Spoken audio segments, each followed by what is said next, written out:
Big boss house లో ఎప్పుడు ఎవరు ఎలా రియాక్ట్ అవుతారు అన్నది ఎవరు ఊహించలేరు. ప్రస్తుతం నైనిక ఎమోషనల్ అయింది నిఖిల్ ముందు. బిగ్ బాస్ హౌస్ లో కంటెస్టెంట్స్ అంతా నిద్రలేచి ఫ్రెష్ అయిన తరువాత కిచెన్ లో టిఫిన్స్ కోసం డిస్కస్ చేస్తారు. ఈ రోజు బిగ్ బాస్ హౌస్ లో రారా రక్కమ్మ అనే పాటతో గుడ్ మార్నింగ్ చెప్పాడు బిగ్ బాస్ కంటెస్టెంట్స్ అందరికి.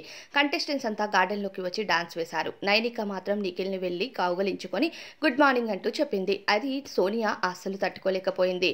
గార్డెన్ లో డాన్స్ చేస్తూనే నైనిక అలానే నిఖిల్ ని చూస్తూ ఉండిపోయింది. ఇక నైనిక నిన్న అర్ధరాత్రి లైట్స్ ఆఫ్ చేసిన తరువాత ఎమోషనల్ అయింది. నైనికకు ఎమోషనల్ అవ్వడానికి సోనియానే కారణం. ఏంటమ్మా నిఖిల్తో ముచ్చట్లు అయిపోయాయా అనే మాట నైనికను చాలా బాధ పెట్టింది. దానితో నాగమణికంఠ ముందు ఎమోషనల్ అవ్వటం, నాగమణికంఠ తనకు ఒక సిస్టర్ లాగా మోటివేట్ చేశారు. మీ మమ్మీ నిన్ను చాలా కష్టపడి పెంచారు. రేపు నువ్వు నీ పిల్లల్ని మోటివేట్ చేయాలంటే నువ్వు చాలా స్ట్రాంగ్ గా ఉండాలి. మీ అమ్మ కోసమైనా ఈ ఆట ఆడాలి, కానీ ఆడలేను గెలవలేను అనే మాటలు మాట్లాడకూడదు. నువ్వు చాలా స్ట్రాంగ్ ఉంటావు అంటూ చెప్పారు. ఇక ఉదయాన్నే నిఖిల్ కి కూడా ఈ విషయం చెప్పుకుంటూ ఎమోషనల్ అయింది నైనిక. దీనిపైన కామెంట్స్ చేయండి.